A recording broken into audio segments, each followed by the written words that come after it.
Des vents allant jusqu'à 175 km/h ont tout détruit sur leur passage. On était dans notre tente, puis là, tout d'un coup, j'ai vu là, des structures qui volaient dans les airs, là, de la tôle, puis toutes sortes d'affaires.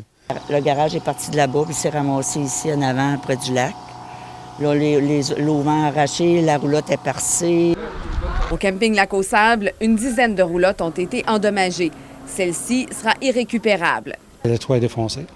C'est complètement à l'intérieur, là, c'est ouvert, le mur entre la salle de bain puis le salon. C'est défait, il n'y a rien à faire avec ça. Quand le vent s'est levé, Benoît Gosselin a couru vers sa roulotte pour fermer l'auvent. À une trentaine de pieds du but, il s'est arrêté net.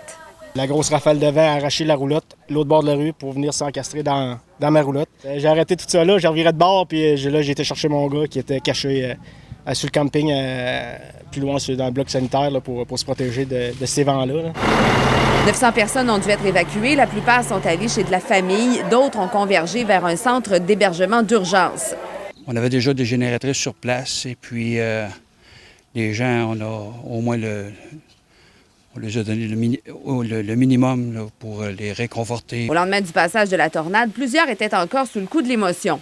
Comme impressionné quand on entend le bruit, puis moi j'étais dans la roulotte, puis ça t'a fait, j'ai senti lever comme un peu de même, là. Là, je regarde par ma petite fenêtre, je voyais revoler une table, là. J'ai dit, qu'est-ce que c'est ça, là? Puis lui qui essayait de rebaisser plus la roulotte, là, rentre en dedans, je l'ai pogné par un bras, puis l'auvent est parti. La tornade a emprunté un corridor très précis, étroit, une lisière où la tornade, oui, a touché terre, mais a rebondi à quelques reprises. La trajectoire n'a pas été continue, on dirait qu'il y a eu comme deux touchés au sol. Toute la journée, la plage a été fermée pour permettre aux équipes d'Hydro-Québec de faire leur travail. Patricia Elie, TVA Nouvelles, Lac aux Sables.